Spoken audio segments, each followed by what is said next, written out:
이 시간 우리에게 주시는 하나님의 말씀 함께 찾아보기 원합니다. 하나님의 말씀 사무엘상 25장 18절에서 31절 말씀까지 한 절씩 교독하겠습니다. 아비가일이 급히 떡 200덩이와 포도주 2가죽 부대와 잡아서 요리한 양 5마리와 볶은 곡식 5세아와 건포도 100송이와 무화과 뭉치 200개를 가져다가 나귀들에게 싣고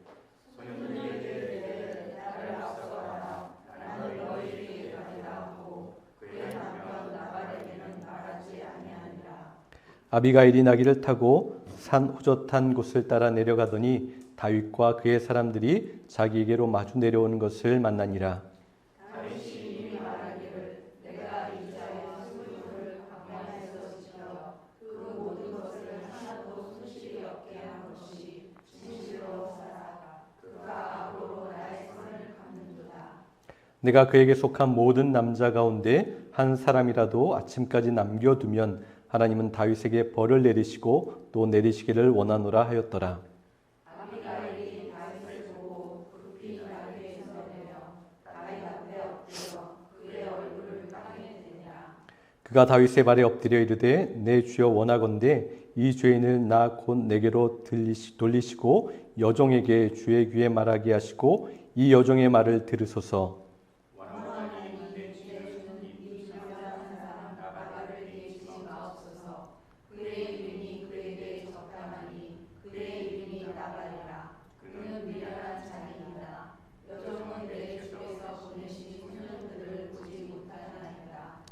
내 주여 여호와께서 살아계심을 두고 맹세하노니 내 주도 살아계시거니와 내 주의 손으로 피를 흘려 친히 보복하시는 일을 여호와께서 막으셨으니 내 주의 원수들과 내 주를 해하려 하는 자들은 나발과 같이 되기를 원하나이다.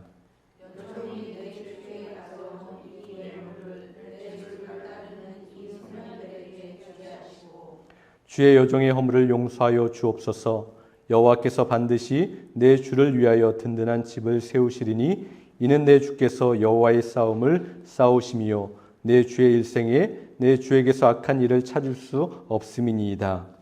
사람이 일어나서 내 주를 쫓아 내 주의 생명을 찾으려고 내 주의 생명은 내 주의 하나님 여호와와 함께 생명 사계 속에 살았을 것이요 내 주의 원수들의 생명은 물배로 던지듯 여호와께서 그것을 던지시리이다. 여호와께서 내 주에 대하여 하신 말씀대로 모든 선을 내 주에게 행하사 내 주를 이스라엘의 지도자로 세우실 때에 내 주께서 무죄한 피를 흘리셨다든지 내 주께서 친히 보복하셨다든지 함으로 말미암아 슬퍼하실 것도 없고 내 주의 마음에 걸리는 것도 없으시리니 다만 여호와께서 내 주를 후대하실 때에 원하건대 내 주의 여종을 생각하소서 하니라. 그런 큰 바위에 걸려서 넘어지는 사람은 없습니다.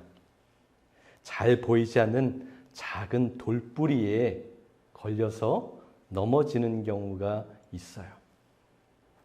사람들은 대체적으로 큰 일, 중요한 일에 신경을 많이 쓰고 거기에서 주의를 합니다.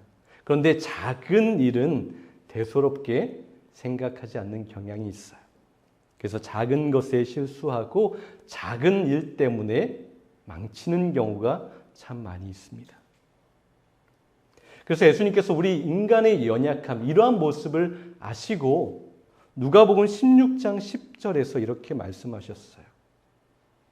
지극히 작은 것에 충성된 자는 큰 것에도 충성되고 지극히 작은 것에 불의한 자는 큰 것에도 불의하니라.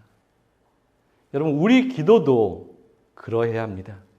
아주 작은 것 하나일지라도 하나님 앞에 가지고 나가서 기도하는 것이 너무나 중요해요. 많은 사람이 큰 것, 중요한 것에서는 정말 열심히 간절히 기도합니다. 그런데 아주 작은 일, 사소한 일 앞에서는 기도하지 않는 모습을 보게 돼요. 그리고 어떻게 그것 하나하나 사소한 것 다 기도하냐라고 그렇게 이야기합니다. 그런데 여러분, 우리 주님께서 기도를 가르쳐 주실 때 어떤 기도까지 하셨죠? 우리에게 일용할 양식을 주십시오라고까지 주님께서는 기도하셨어요. 내가 평범한 하루를 살아가는데 나에게는 하나님의 특별한 은혜가 필요 없다라고 생각하는 사람들이 있어요. 한 끼 먹는데 뭐 그것을 위해서 구해. 내가 하루를 살아가는데 뭐 그것까지 기도해야 되겠어라고 생각하지만 절대 그렇지 않다라고 하십니다. 우리가 작은 것에 진실하고 힘을 다할 때 큰 것에도 우리는 그렇게 할 수 있어요. 여러분, 작은 것에서 사고가 나고요. 작은 것 때문에 시험에 들고요. 작은 것으로 인해서 문제가 생기게 됩니다. 큰 것 때문에 우리에게 큰 데미지가 오지 않아요. 작은 것들 때문에 실생활 우리의 삶 가운데 여러 문제들이 발생하게 되는 거예요. 여러분, 가나안 땅에 이스라엘 백성들이 들어가게 되잖아요. 거기에서 여리고 성이라는 아주 강력하고 센 도시를 만나게 돼요. 이스라엘 백성들이 어떻게 할 수 없는 그러한 강한 적이었습니다. 그때 그들이 그 여리고 성을 점령했어요. 하나님의 은혜로 그렇게 했죠. 그런데 그 이후에 바로 또 다른 아이성이라는 도시를 만나게 됩니다. 그런데 이 아이성은 여리고와 비교해서 너무나 작고 보잘것없고 약한 성이었어요. 군대도 적었고 사람들도 적은 성이었습니다. 그래서 그 사람들이 어떻게 생각했죠? 아주 우습게 여겼어요. 너무 쉬운 상대라고 여겼습니다. 여리고 성에서도 우리가 이겼는데 이 아이성, 이 작은 도시 하나 이기지 못할까라는 생각에 빠지게 되었어요. 마치 자신들의 힘과 능력으로 여리고 성을 함락시켰다라고 착각했던 것이죠. 하나님이 하신 것이 분명하고 하나님께서 하셨던 것을 그들이 직접 보았고 알고 있는데도 그들은 그것을 너무나 쉽게 잊어버렸어요. 그리고 교만의 최고봉에 올라가 앉았습니다. 그래서 그 결과가 어떻게 되었죠? 하나님께 묻지도 않았고 하나님께 기도하지도 않았어요. 그 결과 그들은 그 싸움에서 무참히 패하게 되었습니다. 여러분, 그렇다면 우리는 어떻습니까? 우리는 크든지 작든지 그 무엇이든지 하나님 앞에 간절함으로 기도하며 나아가고 있으세요? 하나님의 뜻을 알고자 깊이 고민하며 그 하나님의 뜻을 알고자 그렇게 기다리고 있습니까? 오늘 사무엘상 본문에 다윗의 이러한 모습을 또 발견하게 됩니다. 여러분, 지금까지 우리가 사무엘서를 보면서 다윗의 큰 장점이 무엇이었죠? 다윗은 무슨 일이 있든지 항상 하나님 앞에 가지고 나가서 질문하는 사람이었어요. 하나님의 뜻을 묻고 하나님의 말씀을 따르고 하나님의 뜻 가운데 최선의 삶을 살아가는 것, 이것이 가장 아름다운 다윗의 신앙이었어요. 그런데 오늘 본문에 우리가 앞에 읽지는 않았지만 본문에 나오는 다윗의 모습을 보면 우리는 이 다윗의 모습 앞에 당황할 수밖에 없습니다. 지금까지 우리가 다윗에 대해서 한 장 한 장 보면서 알고 있었던 사실은 무엇입니까? 사울이 자기를 죽이려고 창을 던질 때에도, 수천 명의 군사가 다윗 한 사람을 잡으러 쫓아올 때에도, 미친 척하면서 비참함 속에 도망할 때에도, 원수들이 모두 일어나서 달려들 때에도 다윗은 어떻게 했습니까? 항상 평정심을 유지했습니다. 상대방의 그 악함에 직접 반응하지 않았어요. 보복하지 않았어요. 원수를 자기의 힘으로 갚지 않았습니다. 그 모든 것을 하나님 앞에 올려드렸고 하나님만 의지했어요. 크고 심각한 일들 앞에서 하나님 앞에 질문했고 기도했습니다. 언제나 그렇게 했어요.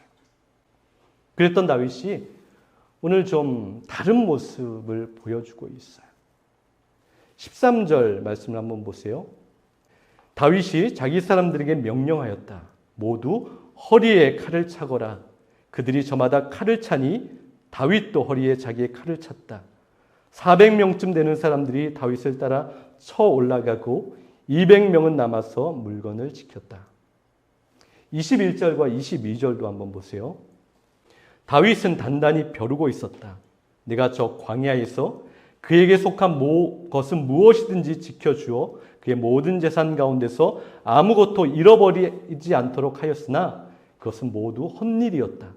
그는 나에게 선을 악으로 갚았다.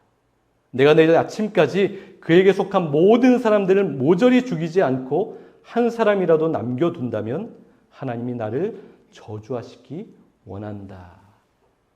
여러분, 왜 이렇게 폭주하고 있죠? 다윗의 모습이 좀 이해가 가지 않습니다. 어떤 상황 가운데서도 평정심을 유지했던 다윗이었어요.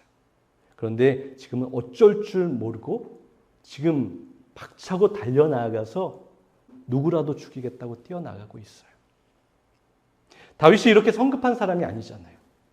어떠한 행동을 하기 전에 하나님께 묻고 또 재차 물었던 사람이었어요. 하나님께 기도하고 또 기도했습니다. 그런데 오늘 본문에 보니까 하나님 앞에 질문하지도 않았고요. 하나님 앞에 기도하지도 않았습니다. 400명의 군사를 칼을 차고 무장하게 하고 달려가면서 누군가를 죽이겠다라고 그렇게 분노를 바라면서도 예전처럼 그 원수 갚음을 하나님께 의탁하지도 않아요. 자기가 직접 그 원수를 갚겠다고 뛰쳐나가고 있습니다. 다윗은 지금 하는 행동 가운데서 이것이 그리 크지 않다라고 생각했던 것 같아요.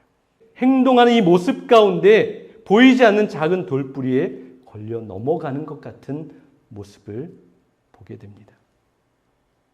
그런데 도대체 왜 이런 일이 일어났을까요? 다윗이 왜 이렇게 화를 내고 분노할 수밖에 없었을까요? 오늘 2절에서 3절 말씀을 보세요. 그 무렵에 마온에 어떤 사람이 살았는데 갈멜의 목장을 가지고 있었고 아주 잘 사는 사람이었다. 그가 가진 가축은 양떼가 3,000마리, 염소떼가 1,000마리였다. 그는 마침 갈멜에 와서 양털을 깎고 있었다. 그 사람의 이름은 나발이며 그 아내의 이름은 아비가일이었다. 이 여인은 이해심도 많고 용모도 아름다웠으나 그 남편은 고집이 세고 행실이 포악하였다. 그는 갈렙 족속이었다. 이 성경에서 이 나발이라는 사람을 소개하는 것이 굉장히 독특합니다. 이름을 이야기하기도 전에 이 사람이 어떠한 사람인지를 먼저 이야기하고 있어요. 성경에 의도가 있다라는 거예요. 설명이 이상한 거예요. 그의 인격이나 성품에 대해서 먼저 이야기하지도 않아요. 그가 어떠한 가문인 것도 먼저 이야기하지 않습니다. 그의 가장 먼저 소개하는 표현은 이것이에요. 그가 가지고 있는 재산, 소유물을 설명하고 있어요. 양이 몇 마리였다, 소가 몇 마리였다, 그가 얼마나 부자였는지를 말하고 있습니다. 저자가 이렇게 기록한 이유가 있어요. 그는 인격보다 사람의 됨됨이보다 항상 가진 것을 소중하게 여기고 거기만 생각하는 사람이었음을 우리에게 알려주고 있는 거예요. 그것이 가장 소중한 사람이었어요. 그런데 여러분, 우리가 살아가는 이 시대 가운데서도 이러한 사람들을 참 많이 보게 됩니다. 사람보다, 그 사람의 인격보다, 그 사람의 존재감의 중요함보다 그 사람이 가진 것을 먼저 보고 그 사람이 가진 것으로 그 사람을 판단하는 그러한 사람들을 우리는 날마다 만나고 있어요. 그 사람의 환경과 조건과 가진 것이 우선이 됩니다. 그래서 이러한 사람들의 좀 특징이 있어요. 모두가 그런 것은 아니겠지만 자신보다 적게 가지는 사람들을 막대해도 된다라고 생각하고 생각에만 멈추는 것이 아니라 그렇게 행동하는 모습을 보입니다. 여러분, 나발의 이름의 뜻, 아까 우리가 읽었던 데도 나오긴 하는데 이 나발의 이름의 뜻은 어리석은 사람이라는 뜻입니다. 어리석은 자예요. 그리고 자기 이름의 뜻처럼 실제적으로 이 나발의 삶은 어리석었던 사람이었어요. 2절 3절에 그에 대해서 사악하고 포악한 자라고 설명하고 있어요. 어리석은 사람이었습니다. 그런데 여러분, 그 사람의 이 어리석음의 근원이 어디에서 나왔냐면 그 사람이 가지고 있었던 소유에서 나왔어요. 그 사람이 가지고 있는 돈에서 이 어리석음이 나옵니다. 이 어리석음은 머리가 나쁘거나 지능이 떨어진다라는 그 의미의 어리석음이 아닌 거예요. 성경에서 말하는 어리석다는 의미는 분별력이 없다, 지각이 없다, 졸렬하다라는 그런 뜻을 가지고 있어요. 그래서 지능이 떨어지는 것이 아니라 그 사람의 행동하는 것, 그 사람이 계획하는 것이 악하고 졸렬하고 사악하기 때문에 어리석다라고 말씀하고 있어요. 그래서 그들은 누구에게나 예의를 갖추지 않습니다. 매너 있게 행동하지 않아요. 상대방의 인격을 존중하지 않습니다. 말을 가려서 조심해서 하지 않아요. 그런데 여러분 왜 그런지 아세요? 왜 그럴까요? 특별한 이유가 없어요. 왜냐하면 그래도 되니까 라고 자신들이 생각해요. 자신들은 가진 것이 많고 자신들은 힘이 있고 자신들은 모든 것을 다 마음대로 할 수 있기 때문에 아무 이유 없이 나는 그래도 된다라고 그런 행동들을 하는 거예요.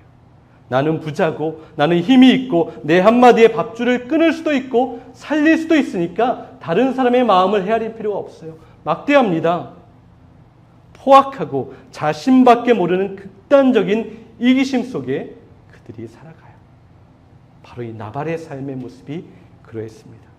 그리고 우리 주위에서도 날마다 만나는 관계들, 사람들 속에도 이러한 사람들의 유형을 만나게 됩니다. 그런데 이 나발은 사실 이 다윗과 함께 있는 사람들에게 많은 도움을 받고 있는 상황이었어요. 나발의 집에서 일하는 사람의 한번 말을 들어보세요. 15절에서 16절을 보십시오. 그들은 우리에게 매우 잘하여 준 사람들입니다. 우리가 들에서 양을 칠 때에 그들과 함께 지낸 일이 있었는데 그동안 내내 우리를 괴롭힌 일도 없고 양떼를 훔쳐간 일도 없었습니다. 오히려 우리가 그들과 함께 있으면서 양을 칠 동안에는 그들이 밤이나 낮이나 우리를 성벽과 같이 잘 보살펴 주었습니다. 여러분 사실 이 나발의 그 목축업, 그 사업이 잘 되고 평안함을 누리고 돈을 많이 버는 그 중요한 어떤 원인이 무엇입니까?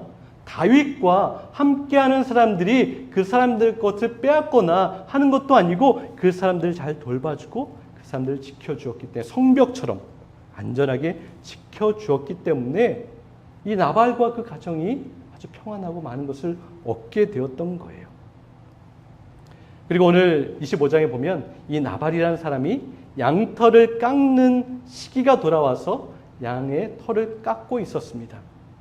이 양털을 깎는다는 것은 우리가 쉽게 생각할 때 추수할 때라고 생각하시면 됩니다.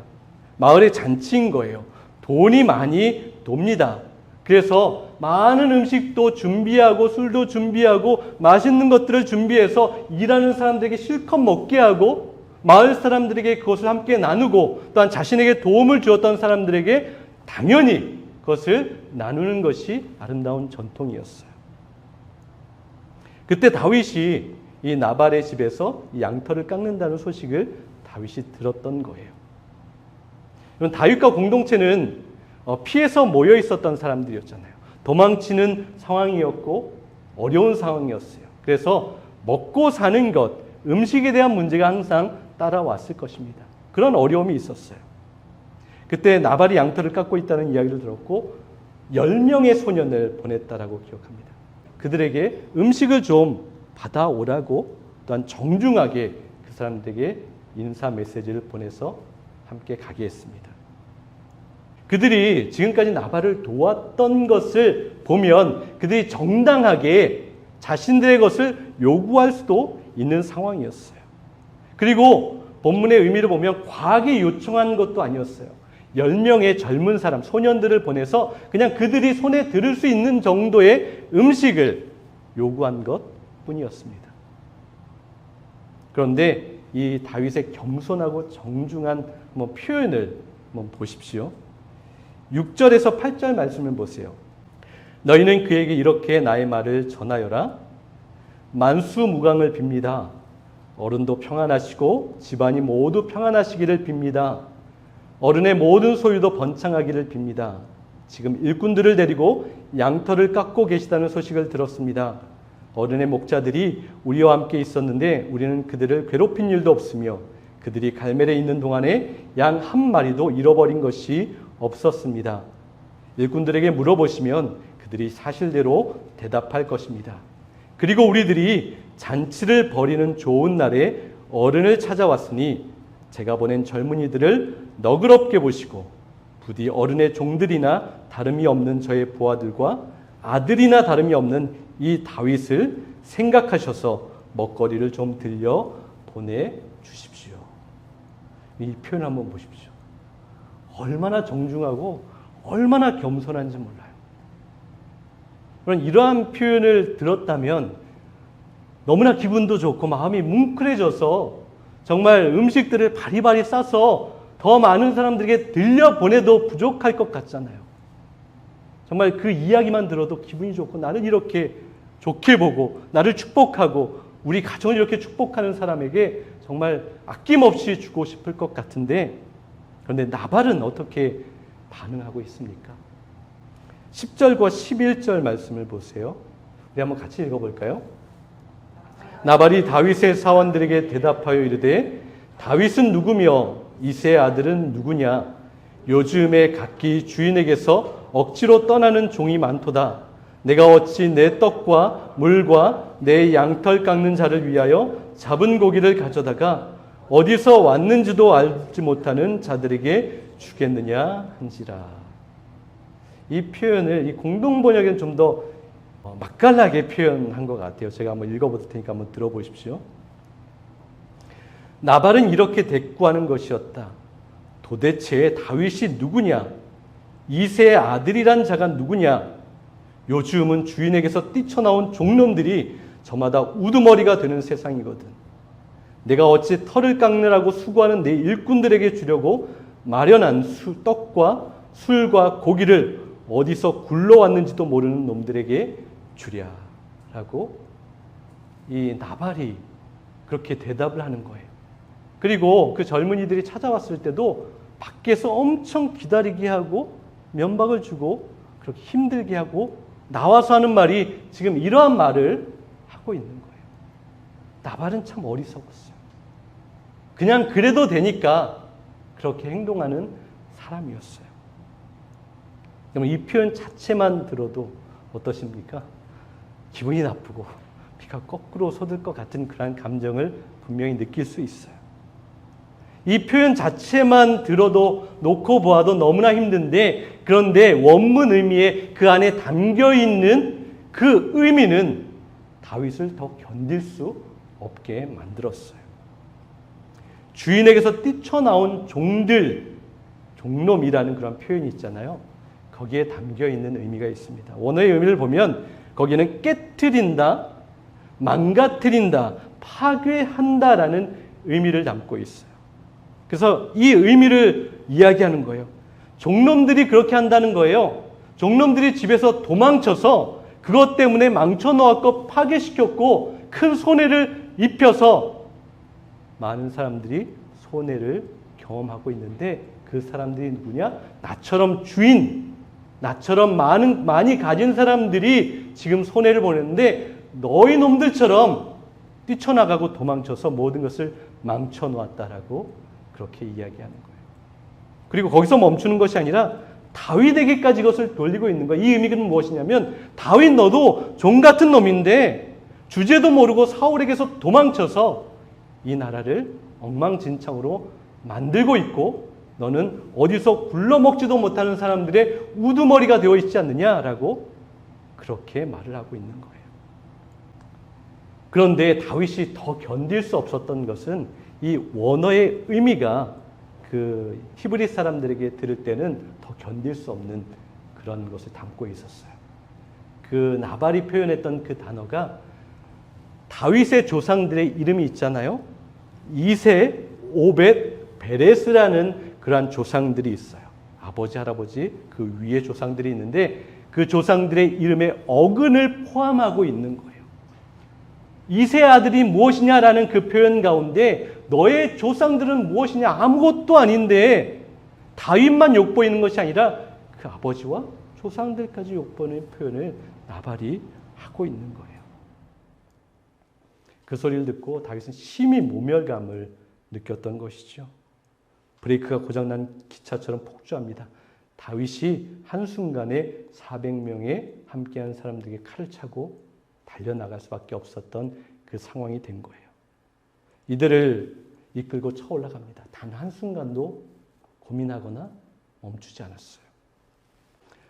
이 이야기를 들어보시면 다윗이 그럴만도 하다라는 그러한 생각을 갖기도 합니다. 감정적으로 누구라도 그렇게 했을 것 같은 그런 공감대가 형성되기도 하지요. 그런데 여러분, 다윗은 언제나 싸움을 하기 전에 하나님 앞에 질문을 하고 나아갔던 사람 아닙니까? 때로는 거듭 몇 번이나 멈추어서 물어보고 또 물어보았어요. 하나님의 뜻을 구하는 기도를 했습니다. 그런데 오늘 본문에서는 그 어디에도 하나님 앞에 질문했다라든지 기도했다라는 모습이 하나도 기록되고 있지 않아요. 더 나아가서 다윗이 얼마나 무서운 이야기를 합니까? 내일 아침까지 모두를 죽이고 한 사람이라도 남겨둔다면 자신이 하나님께 저주를 받겠다라고 그렇게 아주 무서운 맹세를 하고 있어요. 물론 다윗의 자존심이 굉장히 상했고 무너졌을 겁니다. 자신을 따르는 사람들 앞에서 체면이 많이 구겨졌을 거예요. 자신이 지도자로 있는데 그 밑에 부하들이 그러한 모습을 듣고 와서 자신에게 전할 때 자신의 면이 서지 않는 그러한 상황이 됐을 거예요. 그리고 부모와 가족들을 모욕하는 말 앞에서 타오르는 그 분노를 어찌할 바를 몰랐어요. 그런데 여러분, 아무리 그렇다 할지라도 죄 없는 수많은 사람까지 죽이는 그것이 정당합니까? 하나님께서 원하시는 걸까요? 하나님께서 허용하시는 것이었을까요? 여러분, 다윗은 자신의 그 감정에 휩싸여서 잘못된 결정을 하고 큰 실수를 할 뻔했습니다. 하나님께서 보시기에 악한 일을 저지를 뻔했어요. 그런데 저는 오늘 본문을 보면서 하나님께서 이 다윗을 너무나 사랑하신다는 것을 보게 됩니다. 다윗을 너무나 소중하게 여기신다는 것을 봅니다. 이 사악하고 포악한 나발이라는 어리석은 한 사람 때문에 다윗이 망가지지 않도록 하나님께서 적극적으로 다윗을 막으셨어요. 자기 감정에 휩쓸려서 큰 죄악을 저지를 수도 있었던 그 다윗을 멈추게 하시고 그의 팔을 꺾으셔서 주저앉히셨습니다. 여러분, 우리는 이렇게 생각할 때가 있어요. 하나님께서 때로 나의 달려가는 길을 막으실 때 억울한 감정을 느낍니다. 하나님께서 내가 하고 싶은 대로 할 수 없게 하실 때 화가 납니다. 그리고 때로 하나님께서 내 팔을 꺾으셔서 주저앉히실 때 하나님, 도대체 왜 나에게 이렇게 하십니까? 라는 그런 불만과 억울함과 탄식 때문에 가슴을 칠 때가 있어요. 왜 하나님 나에게 은혜를 주시지 않는 거예요? 라고 그렇게 기도합니다. 그런데 여러분, 잘 생각해 보십시오. 때로 하나님께서 우리가 달려가는 그 길을 막는 것이 은혜입니다. 내가 하고 싶은 대로 하지 못하게 하시는 것이 은혜예요. 내 팔을 꺾어 주저앉히시는 것이 은혜입니다. 때로 내가 무시당해서 상대방을 향한 미움이 빠르게 달려갈 때 그 감정이 미움 때문에 악함을 행할 수 있는 그 상황 가운데 하나님께서 그 감정이 나쁘다고 정의롭지 못하라고 우리의 모든 것을 막으시고 꺾으실 때 그것이 참 은혜임을 우리는 알아야 합니다.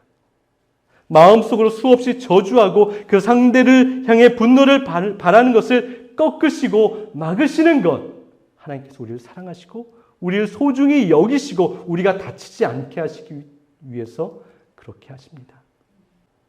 하나님께서 그렇게 다윗의 발을 꺾으셨어요.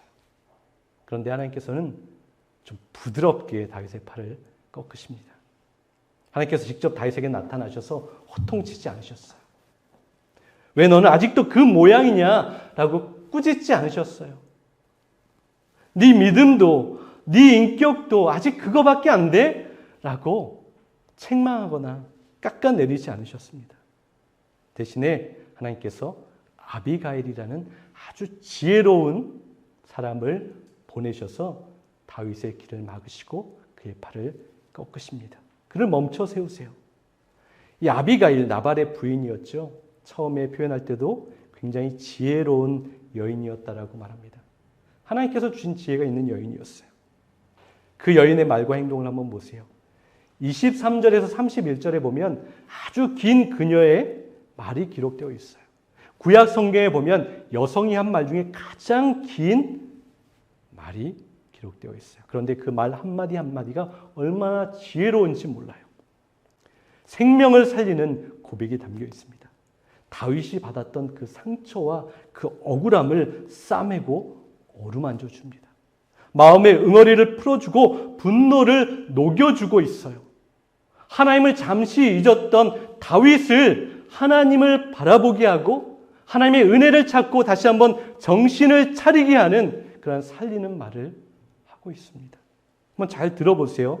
제가 곳곳에 말씀을 좀 빼었는데요. 이렇게 이야기합니다. 당신께서 사람을 죽이시거나 몸소 원수를 갚지 못하도록 막아주신 분은 여호와이십니다. 이 종의 허물을 용서해 주시기 바랍니다.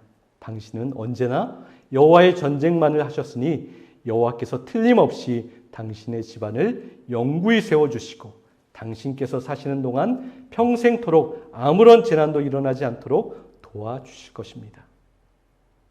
어느 누가 일어나서 당신을 죽이려고 쫓아다니는 일이 있더라도 당신의 생명은 당신께서 섬기시는 주 여호와가 생명 보자기에 싸서 보존할 것이지만 당신을 거역하는 원수들의 생명은 여호와께서 돌팔매로 던지듯이 팽개쳐 버리실 것입니다. 이제 곧 여호와께서 약속하신 대로 당신을 이스라엘의 왕으로 세워주실 터인데 지금 공연히 사람을 죽이신다든지 몸소 원수를 갚으신다든지 하여 왕이 되실 때에 후회하시거나 마음에 걸리는 일이 없도록 하시기 바랍니다. 여러분, 이 곳곳에 담겨있는 이 지혜로운 말을 보십시오. 그 어리석은 나발이 그 말로써 다윗을 죽이고 상처 주고 아프게 했던 그 모든 것 하나하나를 끄집어내서 다시 그 상처를 싸매고 살리는 말을 하고 있어요. 다윗이 하나님의 그 보살피는 보자기 안에 있는 것, 또한 다윗이 골리앗을 죽였을 때 사용했던 그 물맷돌, 다윗의 그 가장 귀하게 생각했던 것 하나하나를 건들고 상처 하나하나를 아름답게 쌈으로 인해서 하나님 앞에 다시 한번 돌이킬 수 있는 하나님의 지혜의 말씀을 전달하고 있습니다. 하나님께서 이 지혜로운 아비가일의 말씀을 통하여서 다윗의 발을 꺾으셨어요. 그리고 누구라도 하나님의 은혜가 있었음을 고백할 수 있게 만드셨습니다. 이렇게 이야기했을 때 다윗의 반응을 한번 보십시오. 32절과 33절입니다. 우리 한번 같이 읽어볼까요? 다윗이 아비가일에게 말하였다. 이스라엘의 하나님이 오늘 그대를 보내어 이렇게 만나게 하여 주셨으니 여호와께 찬양을 드리오.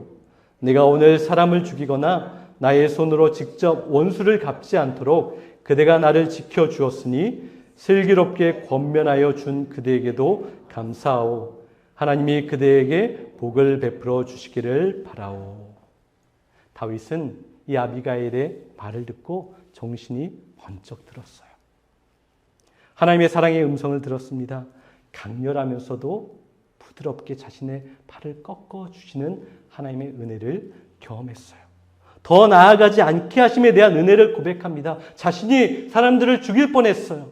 같은 족속입니다. 이스라엘 백성들이에요. 자신이 돌이킬 수 없는 그러한 실수를 할 뻔했는데 하나님께서 이 아비가일을 보내셨다라고 고백하고 있어요. 그리고 하나님께서 나를 막아주셨다. 나는 이제 다시 한번 하나님을 바라봅니다. 라고 고백합니다. 여러분, 우리에게도 때로 다윗처럼 우리의 감정을 조절하지 못하고 내 생각대로 그렇게 달려나가고 폭주할 때가 참으로 많이 있어요. 끝없이 미워하고 비판하고 정죄할 때가 있습니다. 하나님이 원하시는 방향으로 나아가지 않고 악한 행동과 모습을 보일 때가 많이 있어요. 그때마다 이러한 일이 있었으면 좋겠습니다. 하나님께서 아빌과일과 같은 지혜로운 사람을 우리에게 보내주셔서 내가 잘못된 길로 나아갈 때 나를 막으시는 은혜가 있기를 원합니다.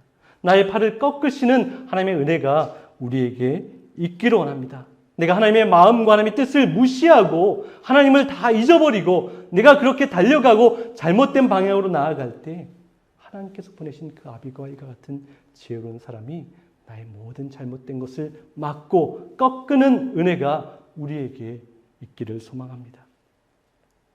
그리고 다윗은 멈추고 그녀의 이야기를 집중하여서 잘 들어주었어요. 귀 기울여서 들었습니다. 다윗은 원래 그런 사람이었어요. 사람의 말을 잘 듣는 사람이었기 때문에 하나님의 말씀도 잘 듣는 사람이었습니다. 그리고 그 들은 것을 잘 깊이 묵상하는 사람이었어요. 다윗은 영적인 수용성이 좋았던 사람입니다. 유연합니다. 완고하지 않았어요. 그래서 하나님께서 멈추실 때, 하나님께서 꺾으실 때 거기서 반항하지 않고 그 자리에 무릎을 꿇을 수 있었습니다. 여러분, 우리에게도 이러한 모습이 있어야 하는 거예요. 내가 잘못된 방향으로 나아갈 때 하나님께서 우리를 꺾으실 때 누군가를 통해서 우리에게 조언해서 내가 듣기 좋은 말만이 아니라 하나님께서 정말 감동을 주셔서 우리에게 그렇게 이야기를 들려줄 때 그것을 잘 듣고 나의 고집을 꺾고 나의 팔을 꺾어서 거기에서 하나님을 바라볼 수 있는 모습이 우리에게 있기를 원합니다. 사랑하는 여러분, 우리가 하나님의 은혜를 잊고 잘못된 방향으로 나아갈 때 하나님께서는 분명히 우리에게 아비가일 같은 사람을 붙여주십니다. 왜냐하면 하나님께서 우리를 사랑하시기 때문에 우리를 포기하지 않으시기 때문에 그렇습니다. 이 놀라운 은혜와 사랑을 날마다 기억하면서 하나님께서 우리에게 허락하신 삶을 한 주간 잘 살아낼 수 있는 저와 여러분 될 수 있기를 간절히 소망합니다.